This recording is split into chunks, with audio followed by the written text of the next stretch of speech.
archetypal femme fatale. We see her power in Forbidden Droplet, but interpreting the art we have, her rationale and goals seem quite clear. Above all else, she desires first knowledge, and later revenge against the entity that struck her down for wanting what he had, enlightenment and power. Eggshell occupies a more subtle role in the Dark Lord decks, behind the scenes. She can discard herself and another Dark Lord to draw 2. This serves the dual purpose of pulling more cards from your deck while setting up your graveyard plays. Many of the Dark Lord monsters have a quick effect that lets them apply the effect of the Dark Lord spell or trap by paying 1,000 life points and shuffling the targeted card from the graveyard back.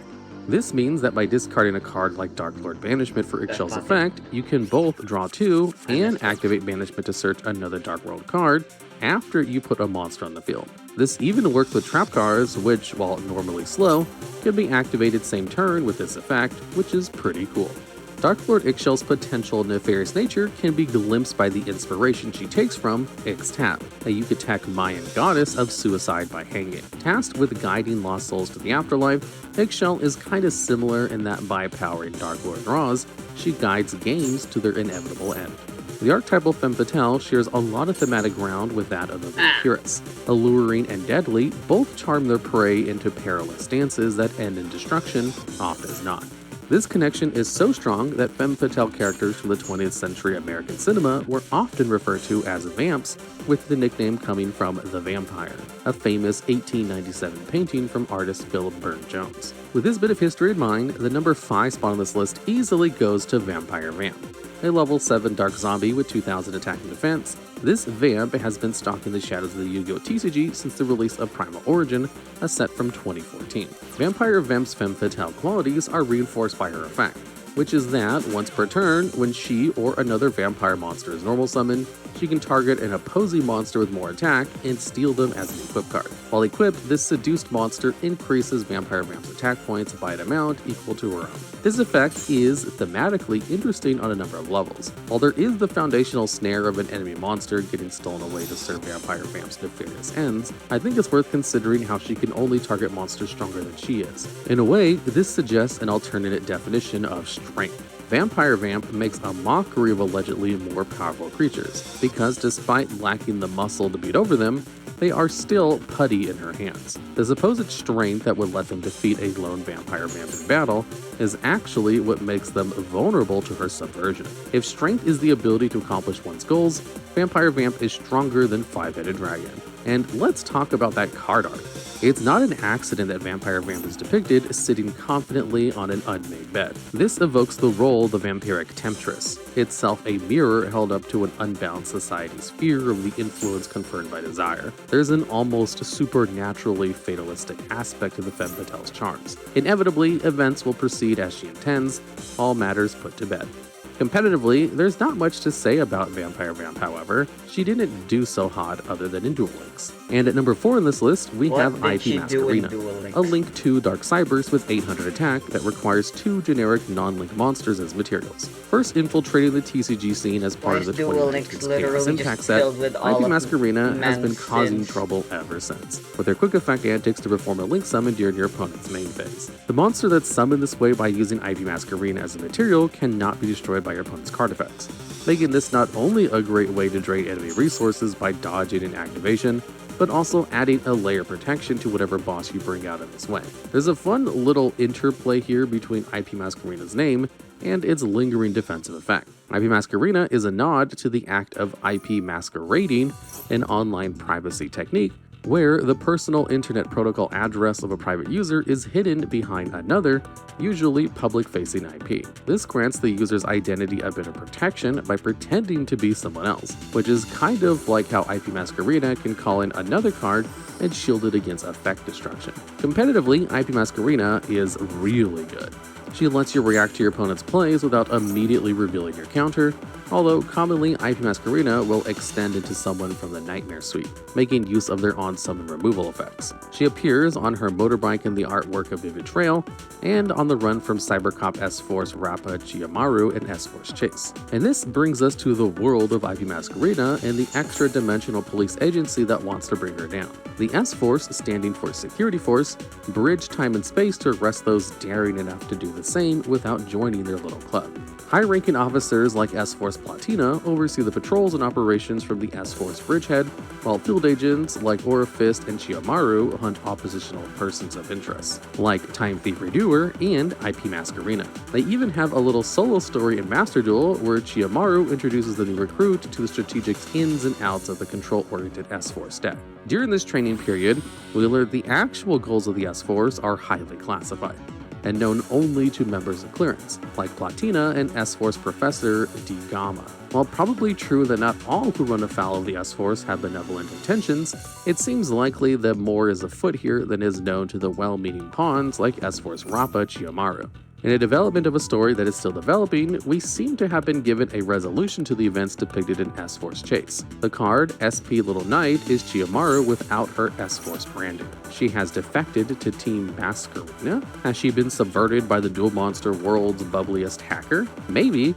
Or maybe what we have here is a new take on the femme fatale. While the traditional femme fatale of yore is self-serving, a huge part of what makes individual examples of the femme fatale compelling is their individuality, the ways in which they depart from the mold of the trope.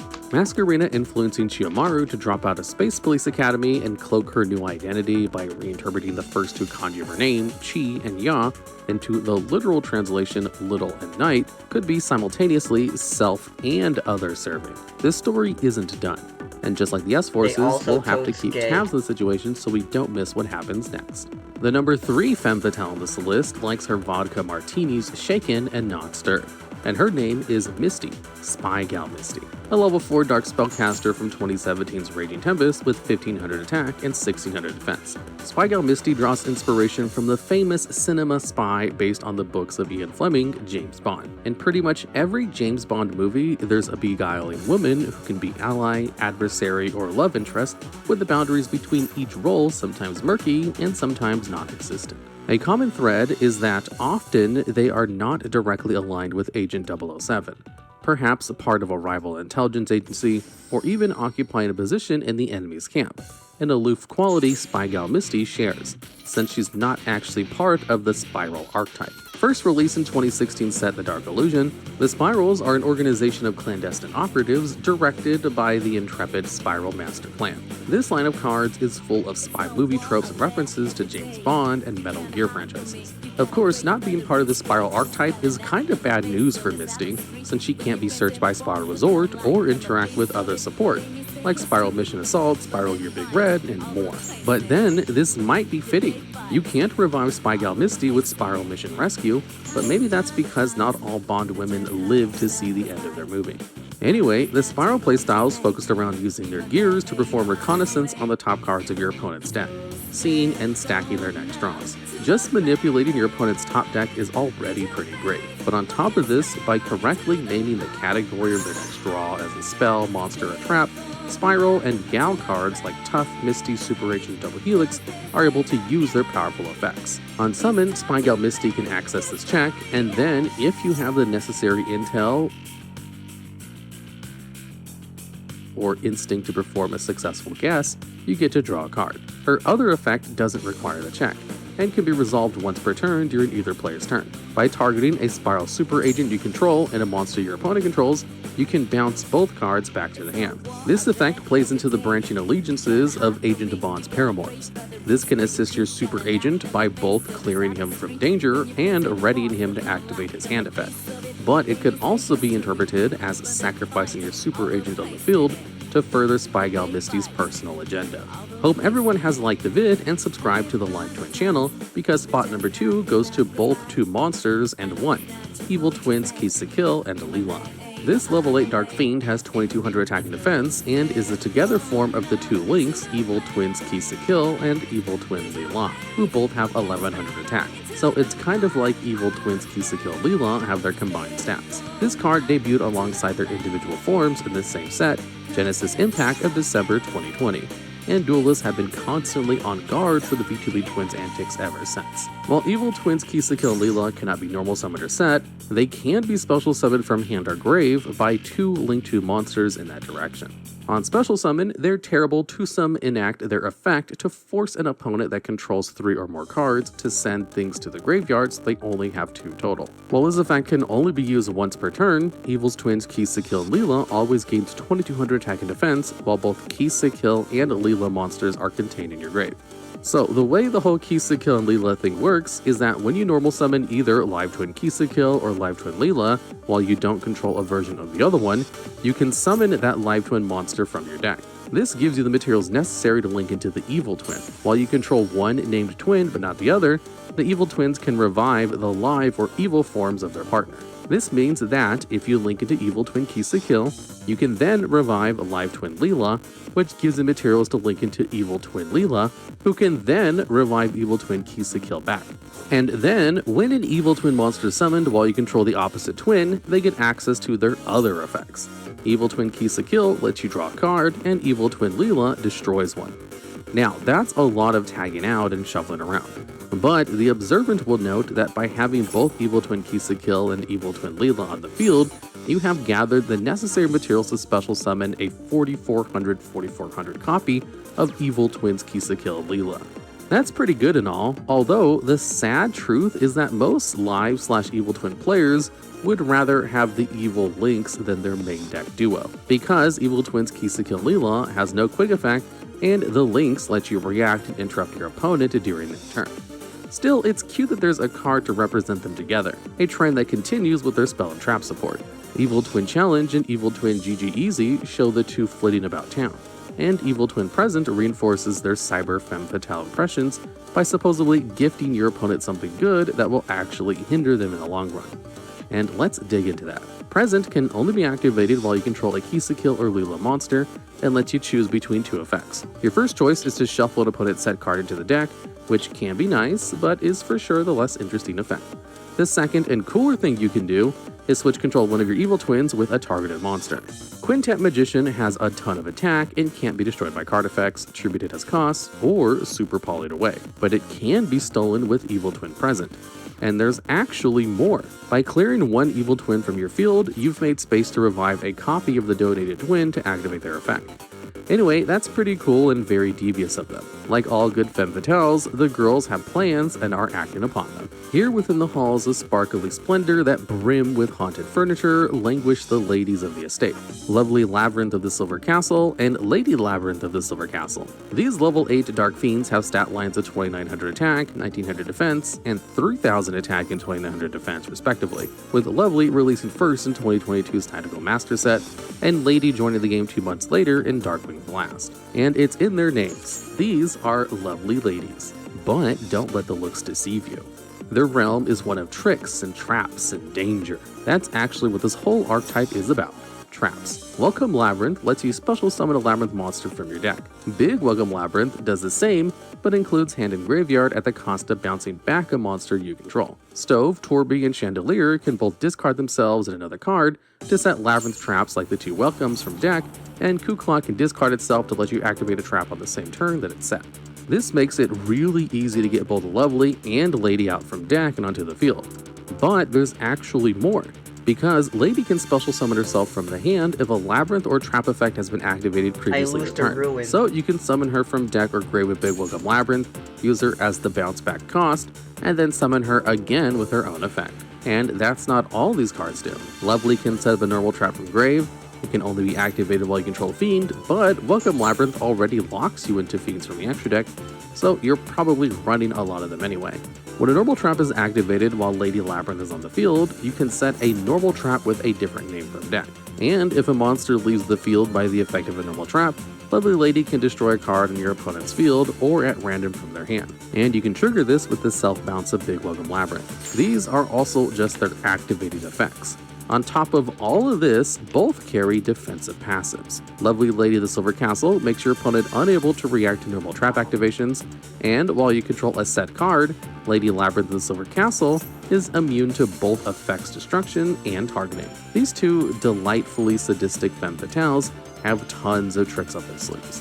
and they're happy to inflict them upon the Labyrinth Knight, a figure depicted in the art of Welcome Labyrinth, Labyrinth Barrage, and Fair Welcome Labyrinth. But even as the knight evades their schemes and snares, the ladies of Labyrinth seem to hold a degree of affection for their guests. In the bottom corner of lovely Labyrinth of the Silver Castle's artwork, you can see a chibi doll of the knight. It's cute. And while trap cards generally fall off compared to spells, Labyrinth has the tools to change that.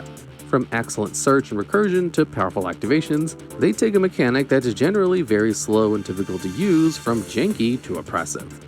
And their competitive shadow as complicated decks you have to plan for has loomed over many events. Some femme fatales in this list were thematic fits, like Ruin, Queen of Oblivion. Some have one really good trick that makes them a strong enough presence to earn a spot, like Ivy Masquerina. Lovely and Lady Labyrinth of the Silver Castle take high marks in both categories. They're both plotting plots within plots and swirling sabers while maintaining elegant dress, and for that, take the #1 spot and do so in fashion. Alright, and that's the list. But Yu-Gi-Oh! Is full of aloof, beguiling feminine monsters. So if I forgot your girl, let me know in the comments. Also, if you have other ideas for future videos just like this one, please let us know too.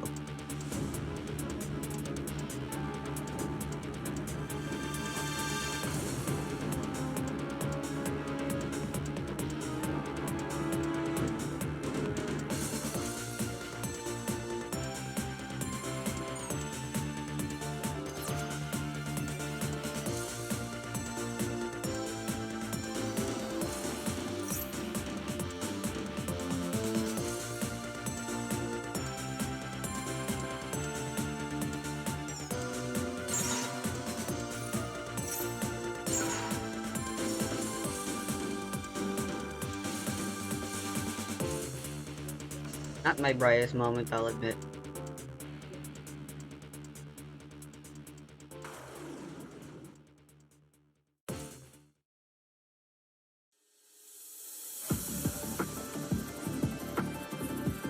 Thank you so much to Squarespace for sponsoring this video. Hey! So, I don't know if y'all know this, but Genshin Impact just dropped a new character and, well, she's a fat cow. Don't know. Or, well, that's what the streets are saying. And, I think we should have a little talk about her because, girl, the Baressa situation is crazy. Playing against myself with Labyrinth is kind of frustrating because crazy. I think it's still there's so much unknown information. How am I supposed to pretend I don't know what my face and free are? And full of life and love, then let me ruin all of that for you. Genshin Impact just dropped the newest not-line character, Baressa, and the internet not having that. So Baressa is from the collection of Plenty, and she is a farmer, a wrestler, and her hobby is eating competitions where I believe she is the reigning champion. And she is plus-sized. Well, as plus-sized as Hoyo and the general public can handle before having a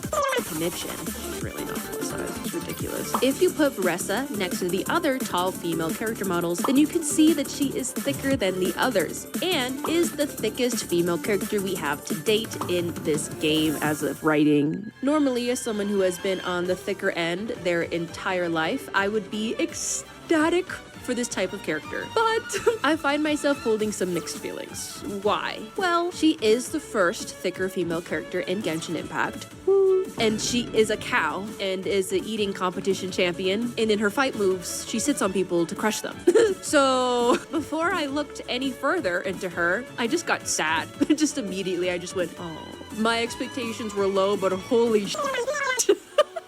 And I just immediately assumed the worst. But after some thinking and witnessing how people were and are still reacting to her online, I have to say some things. I know, YouTuber with an opinion, gasp, the horror. I think that this is a perfect example of how awful the internet has become. You know, how angry everyone is all the time, and how the worst will always be assumed in every scenario. Are we having fun anymore, guys? I don't know if I'm having fun. Hey, my name is E, as in economically speaking, I'm Do you very think people pretty aren't today. having fun hating? And welcome to, or welcome back to Twit, or That's What I Think. If there's anything I learned about humanity, people's idea of fun is the same as people's idea of fun in Yu-Gi-Oh! A pretty short video as on long just as some of the discussions I'm surrounding having the fun Baressa and you're situation. not, So please like that's and the best subscribe, kind or of fun. I'll dissolve another synonym for die, so we're getting creative. And if you would like to support the channel, then please consider becoming a member on the Ko-fi, ko-fi.com/ESocial, where you can get a shout out at the end of every single video and be able to watch videos early. Okay, on with the video. The internet full of weirdos, okay? We got complaining weirdos, we got mean weirdos, and some just straight up stinky weirdos. But you can help create your own space on the internet with your very own type of weirdos. Using this video's sponsor, Squarespace. Hey, have you ever wanted to be a blogger? Or maybe like a teacher teaching your very own courses? Or you want to like sell your own products? Or, you know, just make a website just for the giggles of it? And then Squarespace is the place you want to go. Building a website has never been so stinking easy. With Squarespace's Fluid Engine, you are able to drag and drop images onto and off of your site. You can adjust headers, design pages, add links, and specific color schemes within seconds. Hey, if you wish to blog, you can schedule posts using Squarespace's in-house tools to share your posts with anyone. If you want to sell products, whether that be like physical, digital, or service products, Squarespace makes it easier than ever to get your business on its feet. For new posts, new products dropping, or new sales you may have, Squarespace helps you gather subscribers' emails, so you are able to run your very own email campaigns to strengthen your connections even more. So grow your community of weirdos today. Sign up for Squarespace using my link. It is in the description to save 10% off your very first purchase of a website or a domain. And make sure to use my code EISSocial, okay? It is time to weirdo max your life. Thank you so much to Squarespace for sponsoring this video. Okay, back to me being weird on the internet. So, this is Veressa. Wow, so beautiful, so gorgeous, so cute. And she is thick. We love thick characters, and by we I mean me. Don't play with me. Okay, now, before we enter any silly zones, I'm going to be very upfront now, and I want to say, in my opinion, Hoyoverse did not handle Veressa's design perfectly, but I believe her design is not as fat-phobic as everyone may be making it out to be. Was this perfect representation? No! But is it still not as bad as everybody's making it out to be? Yes. I want to talk about each complaint levied at her and how harmful some of the criticisms can turn out to be in the end, and also maybe clear up some misunderstandings and just have a discussion. Let's be nice.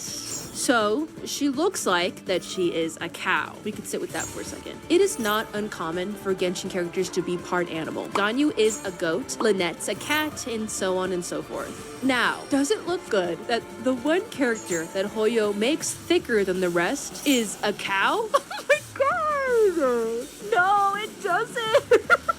If you call someone a cow in the West, it's bad, girl. That's a terrible insult. You're basically calling them overweight, and it's used in a very negative sense. Fat phobia is ingrained in this culture, girl. You old cow! It's a great insult if you're living in the 1800s and yelling it at your wickedly cursed stepmother. But this is the connotation that exists in the West. My friend who was born and raised in Portugal pointed out to me and my ignorant Western ass that animals have different connotations in different cultures. Which, I don't know why I never considered that before. Goats can be seen as demonic and evil as in the West. I mean, look at their eyes. Get away from me. Oh my god. But Bestie Stone, who is the senior advisor to the channel, of course, said that in Portugal, calling someone a goat means that you're calling them a bitch. Also, goats in the West could mean demonic, but if you call someone the goat, that's a great compliment. You're the greatest of all time. You're the goat. So there's even different connotations there, but if you called someone the goat in Portugal, I don't think that would go over well. With that knowledge in our brains, let's look at Ganyu. She is neither shown as a nor as a demon, and she is not the goat. So that leads me to believe that the connotation of goat in China, where the game is made, is not one of being a or a spawn of the literal devil. So, with that consideration in mind, if Veressa is a cow, then what does cow mean in China? Girl, if I was to fully understand and say that I know anything, then I would have had to be raised in the culture and the language. But from my measly research abilities that I've cultivated over the years, I understand cows or oxen,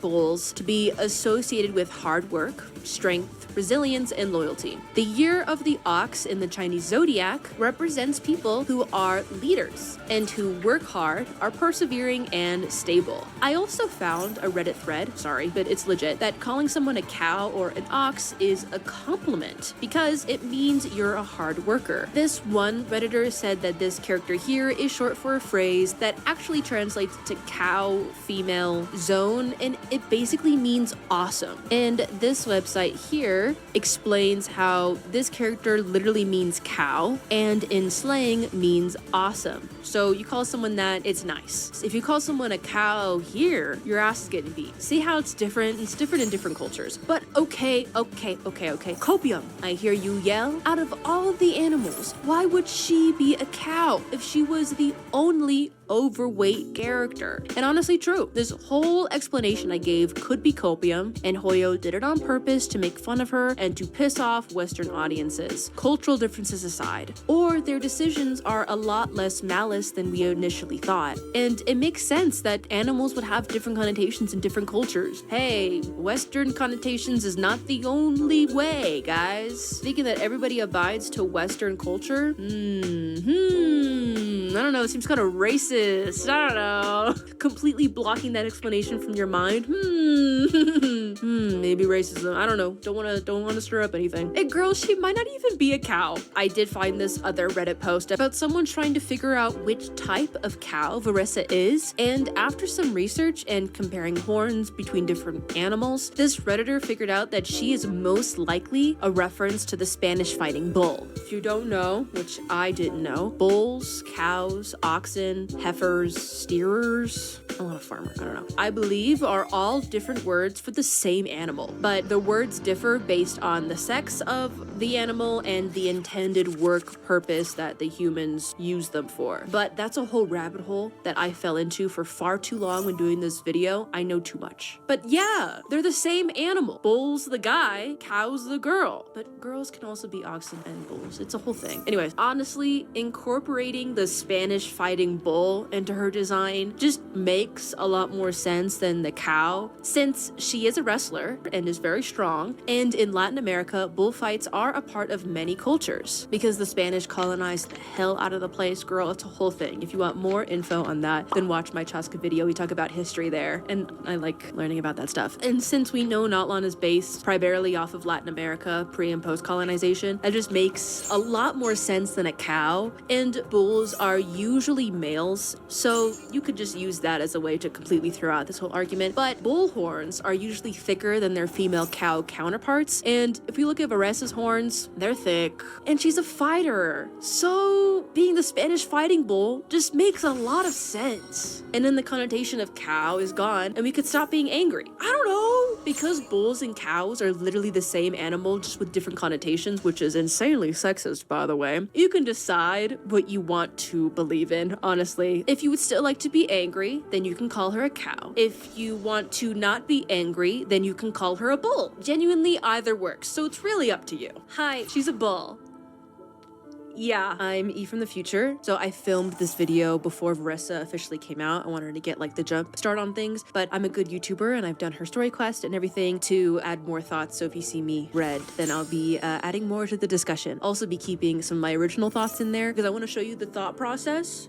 Cynthia Revo thinking gift, and I want to show you some opinions that people may still have or did have in the past, and you know, thinking through it together. So on that note, yes, she's a bull, pretty obviously, because she rams into shit. Like her thing in Natlan is that she runs really fast and she charges into rocks to break them and probably like other things too, and she uses her horns in battle to like fight people. Do cows do that? Girl.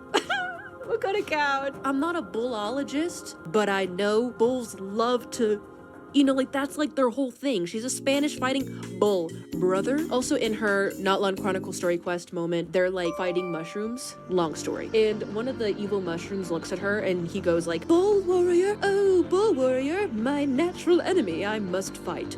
Something along those lines. He calls her a bull warrior. So maybe in our quest of being so anti-fat phobia and worried about fat phobia, we ended up being fat phobic ourselves by assuming she has to be a cow because that should be the only connotation that goes along with her larger frame. And we did not consider any other explanation. We just went straight to cow. And then went straight to, this is offensive. Like, that's bad. Like, that's bad, guys. So, That's like that Josuke's argument's way of out the thinking door. whenever Okay, someone I'll see you mentions in a his bit. hair. Next, Varessa is a wrestler based off Wait, of shit, the I lucha think I just libre, heard which is a someone very knocking on famous the door. part of wrestling culture in Latin American countries, originating in Mexico, where the luchadores wear colorful masks and adopt out-of-the-world personalities to perform while in the ring. It's all really cool, vibrant, beautiful. We can see all of this in her mask that appears on her face when she is fighting, and we can see these cultural references in her clothes. Though pretty modernized, which seems like the Natlan thing, but her outfit is not completely out of nowhere. Female luchadores dress with short skirts sometimes, and over-the-top outfits, because it's all part of the gig, girl. Like, it's so camp. So wrestling outfits around the world for women, they're all pretty revealing. So if I see one more person calling Varessa a gooner character because she has big yiddies and shows her stomach and wears a short skirt, I'm wringing your damn neck. Oh my fucking god. At what point is this just not like slut shaming? You know what I mean? Because it's obviously not a Gunnar design. Again, these are Gunnar designs here. So I would wear this outfit on the street. I would. And if I would you call me a Gunnar character? I'm gonna kick your ass. I'm gonna kick your ass. Because they're so obviously not Gunnar designs. So now you're just like shaming women. Crazy. Like, it just makes no sense. Anyways, I have to calm down. I'm an adult. This thread on Twitter is quite brilliant and really sweet and goes into some more of the lucha libre culture. So definitely give this thread a read. The link will be in the description. And this thread talks about one of the more controversial decisions of her character, her fighting moves. Now, her fighting moves and her attack animations were and still are a point of contention because in one of them we saw that she jumps up and slams her body down on her enemies. So, of course, everyone, and me included, was like, okay, so the fat girl has to be the one that throws her body weight to kill people? Jesus Christ. And then I ran into this thread because I knew next to nothing about lucha libre. I was taught some things because I'm ignorant, because I know nothing. This thread explains that the exact moves that she does are commonplace in lucha libre fighting. Like flopping on your belly, landing with your butt, and stomping with your feet on your opponent is just like moves. They're just common moves that happen in lucha libre. So being mad at that seems kind of silly. Now, her being a competitive eater and her idols showing her eating and her splash art showing her eating, folks, I'm gonna admit, this does rub me the wrong way. Hi, it's me again from the future. I've changed my mind. But I'm gonna show you what I was thinking about before because, girl, it's valid. But I'm gonna give you more of my thoughts after this little segment. So let the discussion, marinate. Also, I wanted to give a quick trigger warning for discussions of eating, discussions of body image, and discussions of maybe poor relationships with food. Please take care of yourself. If you're not comfortable, I would recommend leaving the video now. Thank you so much for watching. Just want you to be comfortable. And for the rest of the video, we're talking about those kind of topics on and off again. So I just want to make sure that you are safe. So yes, thank you so much for watching, and I'll see you again in a second. Because when I was younger, Western popular culture would only ever make food jokes or eating jokes with the bigger characters or with the bigger actors. Like Jonah Hill went through the ringer, girl. So you played in a movie called The Hunger Games. Yeah, isn't that your life story? You shouldn't say that. That's off-putting. You should be off-putting. What the fuck? You're fat. You shouldn't eat any more pudding. Yeah. And it was just commonplace to be making fat jokes all the time. Not as much anymore, but it used to be all the time. So of course, I'm just sick of the whole Did using she get food as like a canceled for gag. that? I just don't She think we definitely should got be doing that. canceled for And that. with someone who has had to deal with the repercussions of those jokes on my psyche for my entire young life, yes, this does strike a nerve with me. So absolutely, this could just be pure fat phobia on Hoya versus part. And I understand if that upsets people because it also kind of upsets me. But I do have to admit that there is an innocent way of viewing this. Because at the same time, wrestlers are often known to be thicker in many cultures. In pretty much predominantly every wrestling culture, the people are usually bigger. And they have to be. They're strong. They're strong people. They gotta beat up their opponents, okay? And they have to eat a lot in order to maintain that strength. Wrestlers are not known to be skinny or thin by any means. Like, that's just how wrestlers are usually built. That's just kind of the culture around wrestling all over. And since Janssen's and Varessa's tribe is all about bodybuilding, then huge diets would naturally be a part of that. And her being characterized as a wrestler, I would expect food to be brought up, since it's so vital in the bodybuilding wrestling circles. Also, her eating and her idols, yeah, you could take that offensively, but also, she's not the only character that does that. There are so many characters that eat in their idols. So, like, again, I don't see that particular idol as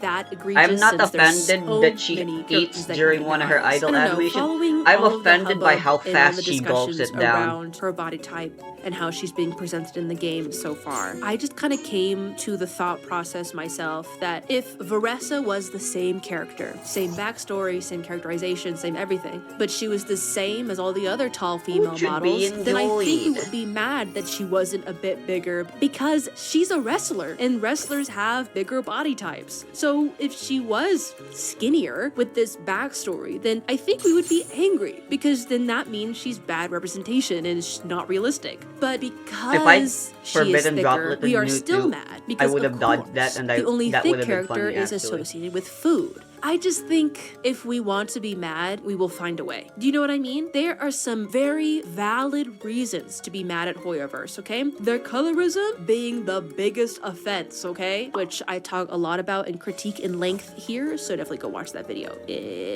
Please. So personally, I don't think we need to make up to be mad at them for. Hi, me from the future again. Hi girl, how are the kids? I wanted to hop on here and say that I'm very happy to announce that I have not been proven wrong. Like, yes, I understand my previous thought process, of course, because I fought it, and others' thought processy about how why is the only thick character the one associated with eating so much. And I get it, but also I am so happy that she exists this way. And I'm so happy that they put such an emphasis on food, and I'm so happy that they put such an emphasis on how strong she is and how powerful she is and how much she needs food to be able to do what she does. In Varessa's Notline Chronicle, she is like the eater. Like, she has an abnormal appetite. She talks about how after working out she has to go eat something because that's healthy, period. She's not going to function well if she doesn't eat for the day. And that's because she's one of the strongest warriors in the tribe. Well, yeah, I would Janssen agree. says that Varessa lifts more than Janssen does, or is stronger What's than more Janssen. important Varessa's not really for good getting in the arena. stronger and She's having like big fighting muscles? people, but she can kick a motherfucker's ass. She runs although the it fastest, seems she counterintuitive, headbutts into is rocks, food. as I have said earlier, and every single time Not they brought up a weightlifting. relationship with food, it's always in such a positive, If you weightlift incredible, all day healthy and light don't that I eat got a food, little emotional. I don't know if I have you're already just gonna said get this, thinner. but yeah, my relationship with food And weaker. and body image has And gone tired. through the ringer. I don't want to get too vulnerable on Maine, but unfortunately I think a lot of us can relate to this. This is where the trigger warning part comes in. I would have been so sad if she had been, you know, the #1 reigning eating champion and she was pictured as some kind of slob, or she was made fun of constantly for being such a gluttonous slob that only eats all day and doesn't do anything and is ugly and gross and fat and the comedy relief. If they portrayed her in that way, I would have been disappointed and I would have been kind of sad. But they showed this beautiful girl who's so strong and whose body reflects that, having to eat because she needs to be able to do the shit that she does. Food is shown as a way that gets her to the finish line, that helps her be her best self, as opposed to don't eat too much because of this, this, and this, and this. Or you're eating too much, this, because, you know, we don't want to eat too much, we don't want to eat too many calories, we don't want to look big, we don't want to do. But we need food to be able to do like, that's what food is for. And they show that with Varessa. It's so beautiful. And as someone who's like, I don't want to be seen eating a lot, you know, in the past.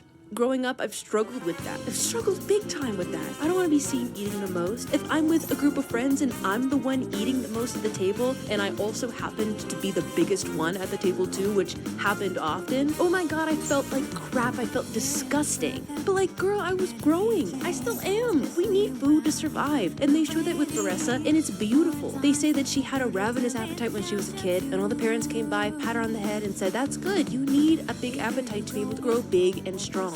In this society, they usually only say that to like boys. Boys need a big appetite to be big, strong men. But girls don't eat too many carbs. You know, like that's the mindset. So seeing a girl be treated like that, I love her. And I love how they handled her. And there was no insults thrown her way. There was nothing to be said about her image or anything, or that she looks bigger than other people that we've met so far into that or whatever. Nothing was mentioned like that at all. And they just celebrated her for being so cool. The only thing wrong with her is that she lacked confidence. And she got at the end of it. She's so awesome. And she saved the day at the end. No spoilers, because she had to eat something. I won't spoil it. And it's shown as a good thing. It's never a gag. It's never bad. And I'm so happy. They tackled it really well. I'm so happy to see that. I'm so happy to see such a strong, beautiful girl be shown eating so much and then being cheered on by her friends for doing it. Like, girl, that's great.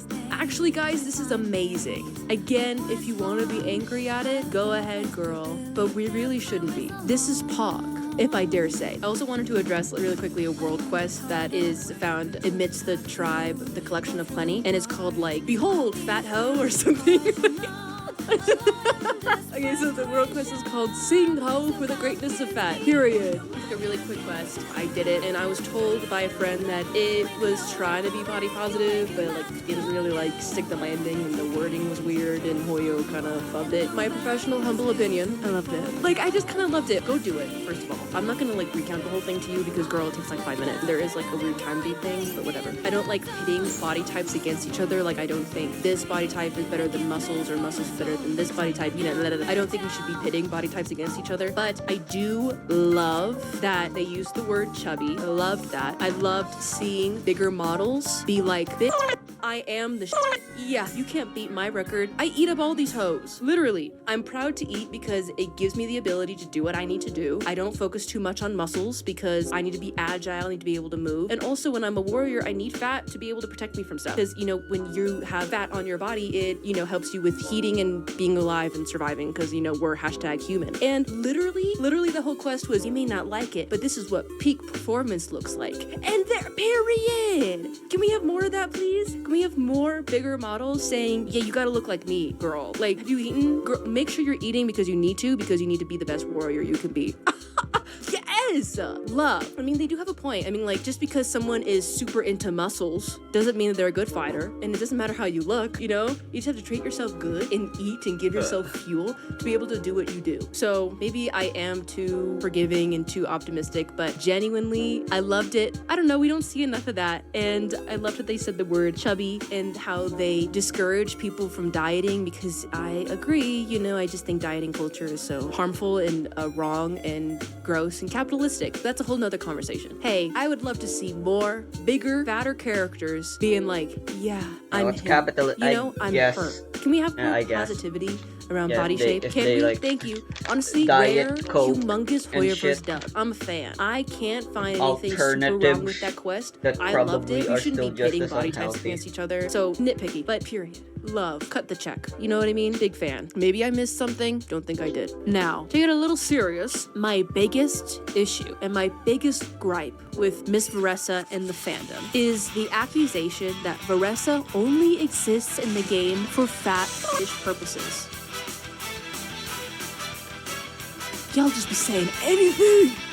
This accusation is the main reason why I made this video. Because, oh, the Genshin fandom being upset? Just another Tuesday. All the other things we talked about is pretty silly in retrospect. Who gives a shit, you know? But these accusations... I mean, I guess I can beat Malice if they break twice in a row. This accusation has got to cease, okay? Let me spit real fast. I hate that people are reducing the only thicker character as being there for fish reasons. Because it's such a terrible, mean, fat-phobic thing to say. Hey, you can critique Hoyoverse and the character designs without being fat-phobic, okay? Claiming and dismissing Veressa because she's only there for fish purposes is basically saying that there is no innocent way for the devs to make a girl look like this, since no one finds fat people attractive. So if you do find fat people attractive, then you must be doing it in a perverted, f***ed-up way. Because being thicker is just so ugly and not mainstream. So people who do find her body type hot are f***ed up for it. Do you hear yourselves? Do you see how terrible that thinking is? I really, really hate that if anyone has a type that is not white and skinny, then they are fascists. Because by that logic, anyone not white and skinny could only be found attractive in the most evil of circumstances. Because there's no way you find them attractive naturally. You have to find them attractive in a up way. You have to do it in an evil way. There has to be something wrong there. It's just so disgusting. It's so gross. And it's the same stuff by claiming she's only there for fetish purposes. You guys piss me off bad. And look, before any of you guys get crazy, okay, I'm not saying that there aren't people out there who fetishize fat people by dehumanizing them to their appearance and objectifying them. Truly just treating them as objects, okay? There are people like that. 100% sickos. Hate you guys. There are more people than I'd like to admit there are, honestly, but implying that she only exists for those people is just mean at best and fatphobic at worst. So then overweight people see your comments and then think, damn, people will only ever find me hot if they are f***ed up and they're doing it in a malicious way and they're fetishizing you for it and they're dehumanizing you for it. Get out of here, man. That is so mean. It's just mean. And it's hurtful. And it can actually cause some damage to your fellow people that you supposedly care so much about. Because you care so much about the right thing and yet you're being fatphobic. Crazy, crazy, crazy. Girl, I grew up in the 2000s, okay? Body weight issues been lingering for a very long time. Okay, just a little anecdote. I would play with Monster High dolls because slay. And if you know Monster High dolls, you would know that originally they were very, very, very skinny. So I'd get so used to seeing the skinny Monster High dolls that when I went to my regular Barbies, who were still skinny, but not as skinny as the Monster High dolls, I would kind of think the Barbie dolls were ugly because they were bigger than the Monster High dolls. And playing with the Monster High dolls warped my perception of it so badly that I started perceiving anything bigger than that as being overweight, and that means ugly, which was my thought process back then. So if you start saying that Veressa is fat and she's only there for fetish purposes, you're like adding to the pain. Like you're adding to this perception that she is fat and that she is ugly. First of all, no, she's still pretty skinny. You know what I mean? She's still really skinny. And it's all relative, isn't it? Also, remember, fat does not equal ugly. Some of you are mean. Some of you guys are so mean. Oh my god. I don't know. I don't think we should be having this kind of discussion around plus-size characters, you know? Or bigger characters. Not even plus size. It's ridiculous. Man, I'm exhausted. Are you exhausted? I feel like the internet is not fun anymore. I know Nina Lay made a video on this and I have to watch it because she looks like she's eating. But even without watching the video, I have to agree with that statement that the internet doesn't feel fun anymore. The Genshin fandom is so it's not never fun been anymore. fun. It's always fighting. It's always being angry at something. Sometimes justly, sometimes unjustly. I don't think we know anymore when there is something fundamentally wrong. Enjoy When there is this something kind that we of need to critique. constant I drama think that the way we just Tori kind of got does. to a space that I don't everything should be relate, taken though. in the worst way. There should be no benefit of the doubts. There should be only interpreting every action as being bad. And then no one's having fun. It's just complaining all the time. I really hate that it's so normal for us as a collective. And this is outside the Genshin fandom too. To just look for anything wrong in anything to justify our hate for it. Like, isn't it exhausting to hate all the time? To look for the worst possible interpretation all the time? Look, don't twist my words. I am mad at Not Long because it's another example, the most recent glaring example of how colorist this game is, which has been a problem from day one, from when this game dropped. So I can critique that and be assured in my opinion on that, while also saying that Notland's Arc Conquest was pretty goated. I loved it. I loved the Arc Conquest. I don't know what you guys are talking about. Look, I'll be honest. Veressa is on thin ice with me, okay? Because I'm making this video before we actually meet her in the game, and I'm just going based off of all the promo material and introduction and stuff like that. So if we do meet her in the game, and all she endures are fat jokes, and her entire personality is being bigger, and people just bring it up all the time, then yeah, man, I'm gonna be so sad and disappointed. Because so far in her introduction, it's not mentioned at all. But I will also acknowledge that the other characteristics of her are pretty cute. And I think at the end of the day, I will still be very happy that we are seeing a thicker model.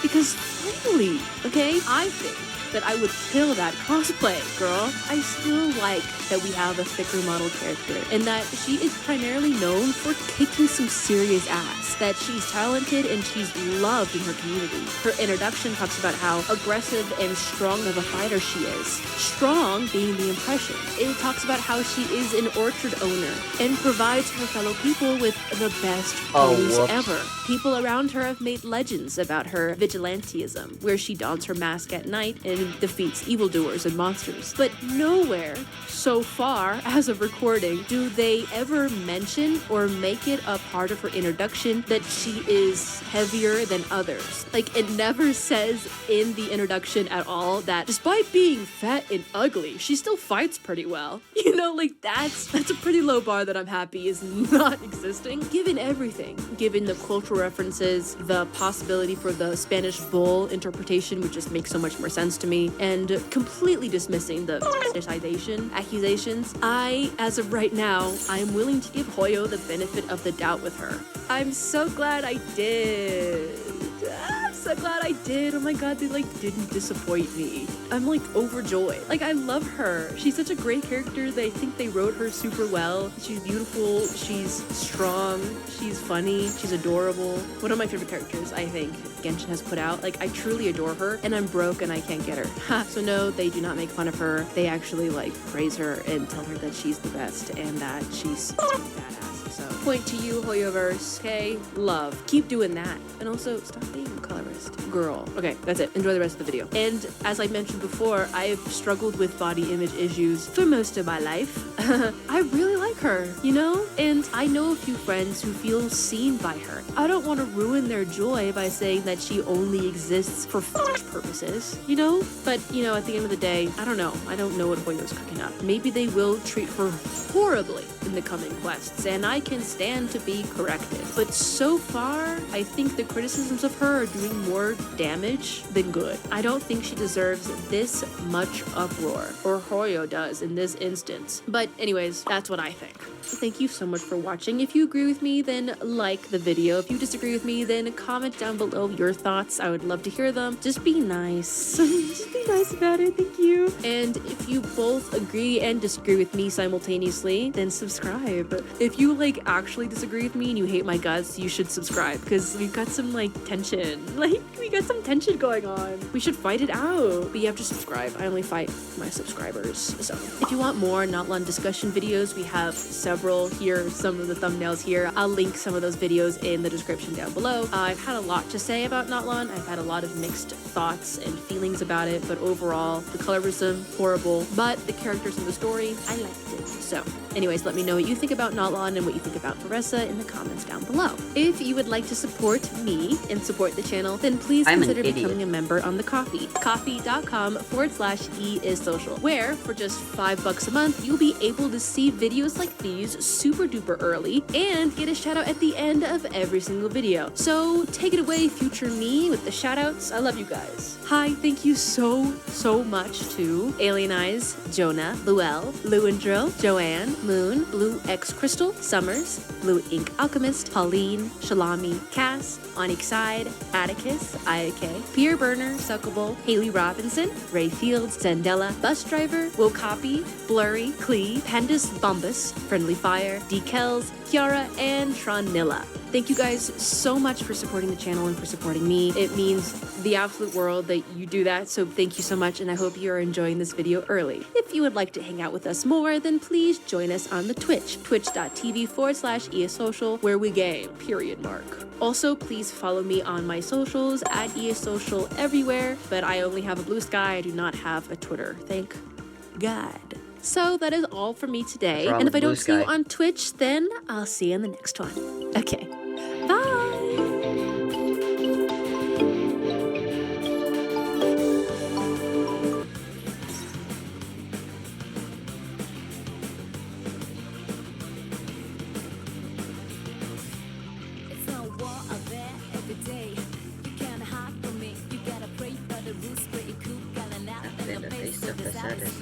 When you continue to close, look at the face of it. They may say history, but they fight all the place in it. Yeah, they fight all the place in it. How they fight it.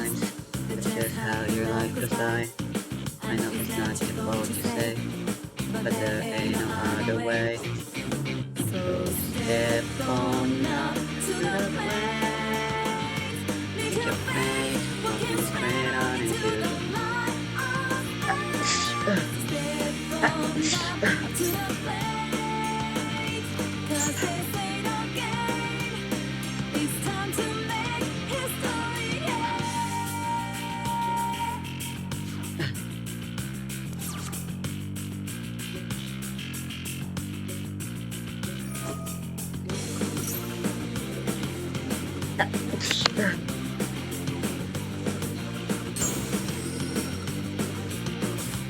It's a war out there every day. You can't hide from me. You gotta pray. That wasn't very satisfying.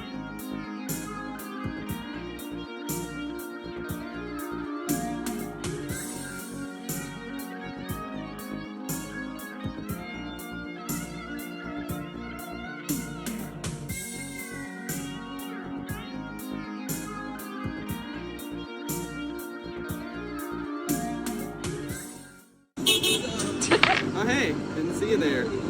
Yeah, That- I'm in New York City right now.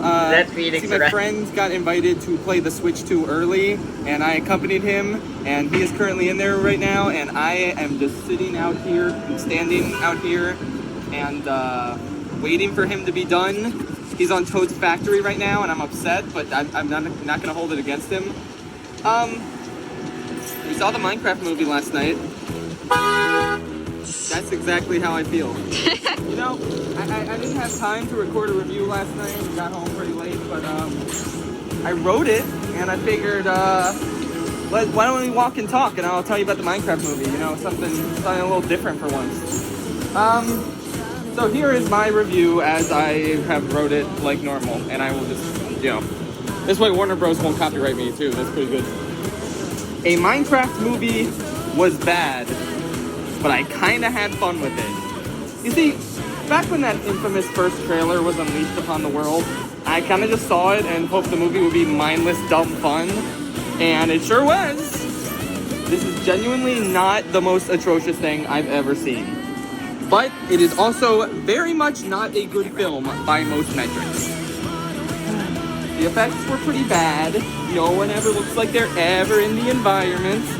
There's one scene where Jason Momoa is running, and it reminded me of that one Linkara clip. You know the one? It looks especially bad when they're flying, but you know what? I think that was when the movie won the battle against my brain and finally successfully turned it off. Things happened that also happened in Minecraft, and I passively watched those things, and they were epic, I guess. This is also a great time to mention that I had a really good audience with this. In the sense that every single time Jack Black said one, everybody clapped. It was so cool. Oh man, good times, good times. Literally, like, I am Steve, applause. The Flint and Steel, applause. Chicken Jockey, I shit you not, there was literally a standing ovation in the row in front of me. It was so incredible. Oh my gosh. See, you'd think this would get really annoying, but no, it really enhanced the experience. This is, I highly recommend watching the movie this way with that kind of crowd. Woo, man, good stuff. See, back to Jack Black name dropping everything in Minecraft. That's the thing.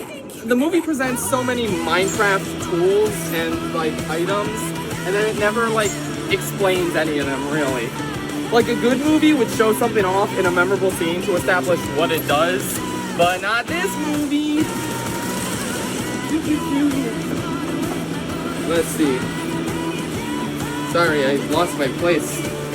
But Okay, we're gonna walk through a bunch of people. Yeah, we're gonna do this in one take. We're doing this in one take, baby. Yeah, this movie just name drops all of these familiar, like. All right. Jack Black will literally just be like water bucket, and then he'll like throw the water bucket down, and it's like and they land in the water. And if you're not familiar with Minecraft, it's like, how are you even supposed to know what happens? Like, I don't know, dude. I don't know. The movie just name drops all of these things. We can make it. All right. Okay.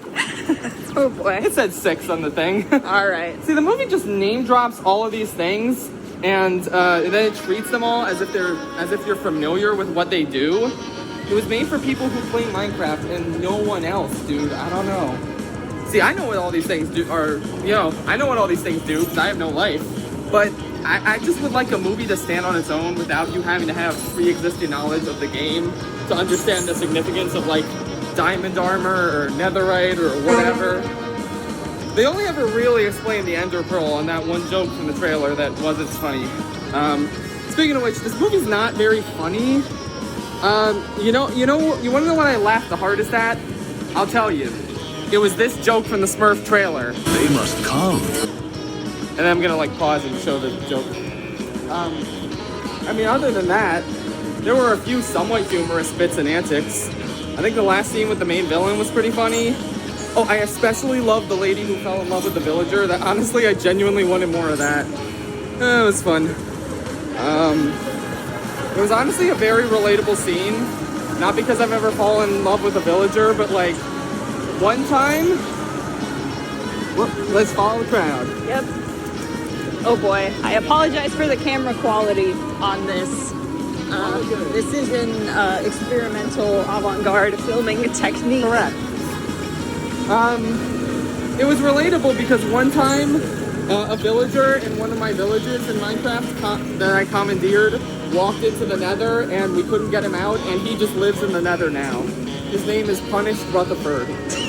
Anyway, speaking of Minecraft the game, let's talk about that. See, ideally, I would want a Minecraft movie to explore all the different things you can do in Minecraft and the ways you can play it. Like Jason Momoa could be doing his own thing in the mines, trying to get rich. And the main kid could be utilizing his creativity, and the other characters could be exploring and fighting stuff. But most of them are just like working towards the same goal. Like Jason Momoa kind of railroads the adventure looking for treasure, but then that's over, and then they have a forced sort of breakup, and he redeems himself like 5 minutes later. It's like, who cares? Man, I don't know. I just feel like this movie didn't capture the limitless wonder and possibility of Minecraft. Like, I don't know. The best part of it was that opening where we just see Steve goofing off and really making this world his own. Like, that, to me, was a Minecraft movie. The rest of this movie was just like a regular kid's movie that happens to be in the Minecraft world. I didn't really feel like they played into the main kid's creativity at all. Like, Oh, hey, look! hey, it's that. I haven't seen that movie. I don't know what it's about. Anyway, he makes a tater tot gun and he puts speed boots on an iron golem, and those are like the only two scenes that feel like they were taking advantage of the endless creativity that comes from Minecraft. Also, the kid can't really act, but I'm not gonna get on his case about that. His sister kind of confused me because she's like at this grown-up advertising agency or whatever, and she's like driving the car and she needs to take care of him. But also, she looks like 14. I genuinely didn't know how old she was supposed to be. I looked it up, and the actress is 23. Apparently, she looks 14. I don't know. She's just kind of there. I guess her arc is that she gets really good at fighting, and then even though it's just like the same thing every other character does, so it's like, what about her fighting was so special? I don't know, man. Oh, I gotta jump this puddle. Woo! Yeah, it rained earlier. This would have been a hassle to film in the rain. Uh-huh. Wow. Times Square, wow. Yep. Dude, Minecraft. Dude, I love Minecraft. What happened? Danielle Brooks plays this other lady, and I don't really know who she is. She's like their neighbor or real estate agent or something. And she adds nothing to anything that's going on. I guess her thing is that at the end she trains a bunch of dogs by giving them bones, and then they attack the iron golems. But like, literally any character could have done that. Like, the sister could have done that. I mean, that's what Steve did to train the dog. He said the dog's name so many times I don't remember what it was. But I also don't remember any of the human characters' names, so oops. And then there's Jason Momoa's character, and I honestly don't understand the point of him. Kind of got on my nerves a little bit. Like, the other characters were kind of there, but like, he was just so pathetic and annoying that it's like, eh. The fact that he's a former video game star didn't impact anything. The opening of the movie spends so much time on him, and then he just doesn't really matter much to the plot. I did like, though, in his video game store, you can see Rob the Robot. That's cool. So there were officially 2 Smash characters, and 3, actually 4, 5 Smash characters in this, actually. So yeah. Jermaine Clement was in the movie. He wasn't funny. I know he's in it. You don't have to comment that. I know Tamatoa was in it. Oh yeah, and then Jack Black was also in the movie. I don't know if you guys knew that. Yeah, he was fine. He had a few funny bits here and there, but for the most part, it was a very going through the motions sort of Jack Black performance. And eventually I got really tired of it, because it's like, he's not really playing a character, you know? He's just playing like Jack Black as Steve. And I know it's a little stupid of me to want the character of Steve Minecraft fleshed out, but it's just like, genuinely, like, you don't need to do anything super crazy. Just like, give him something to work with. Like, make him dissatisfied with the real world and want to stay in this fantasy escapism in a way that isn't a joke. Because like, the whole opening with his backstory is a joke, and it's a cute joke, I guess. I liked it, but maybe the ending where he chooses to, oh yeah, spoilers, but like, who cares? He chooses to come back to the real world, like, could have been a real impactful moment for his character. It just completely falls flat as is. Like, everything kind of falls flat. Like, and there's the scene where character-wise, everything falls flat. I mean, most things in general fall flat, but character-wise especially. There's a scene where the Enderman makes the kid see a vision of everyone hating him, and it's a joke. It's like embarrassing. It never even impacts the rest of the story. It's like, I don't know. Jack Black looked like Hero Brian for a second though, so I liked it anyway. And my personal biggest problem with the entire film, above everything else, is that the kid just swings wildly and manages to defeat the Enderman pretty easily. That's bullshit.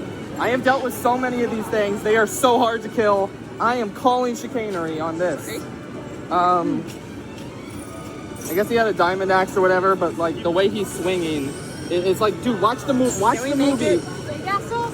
Let's not try for this one. All right, yeah. It's like, watch the movie and like tell me that kid is swinging effectively in a way that would kill an Enderman. Like, I dare you. He's not. And they make a whole point that the piglins can't go into the overworld. I guess everyone's crossing. Let's go. All right. Whee! I guess nothing matters in New York. Be safe on the roads, kids. Yes, be safe. I'm a professional. I've been to New York like 12 times. I know how to do it. They make a whole point that the piglins can't go into the overworld without this potion, and it seems like there's not a lot of the potion, but then they keep going into the overworld anyway, and it's like, is there even a limited supply of the potion at this point? Why did you even put that plot point in the movie? At one point, the piglin henchman says, I have to unalive you now. And that's me. Hi. Your voice, I recognize. Yeah, thanks, yeah. That's cool. That guy's gonna be in the video. So the piglin henchman says, I have to unalive you now, and people are clowning on that. See, I didn't mind that personally. Like, it just felt like a joke about the way this character talks. Like, it wasn't funny, but it didn't make me cringe. So, like, it made sense, I guess. The post-credit scene was extremely lazy and stupid, but you know what? I would have been mad if it didn't happen, so sure, I guess. I mean, whatever. It's inoffensive. Yeah, I don't know what else there was. The ending to the lady dating a villager plotline was actually extremely funny, but it would have been so much funnier if after those hearts appeared, that they just had a baby appear over them. Hey, look, it's Grimace. He's in Minecraft now. Hi, Isn't that Grimace. cool? That's pretty cool. Yeah. Yeah, it would have been very funny if just like a baby appeared behind them when those hearts appeared. That would have been like the funniest joke in the movie if it happened. It would have been even funnier than that Smurfs clip I played. Yeah, I don't know. I guess that's it. This movie was really stupid and it made me cringe, but you know what? I liked it. It was cute. 4 out of 10. All right, I guess there's nothing left to say except I am Steve. All right, I'm gonna go eat an authentic New York City hot dog like my idol Robert Pattinson did in the classic 2017 short Fear and Shame. You should watch that. It's better than the Minecraft movie. Better than Minecraft. Yeah, that's right. And you know what else is a better Minecraft movie than a Minecraft movie? Minecraft Parkour Civilization. I say that without any irony or sarcasm. You can honestly save yourself a couple bucks and just stay home and watch that instead. So yep, that's everything in my review. That's it. Good night, Big Apple. Woo! All right, hot dog time. Yeah.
hope that felt more right.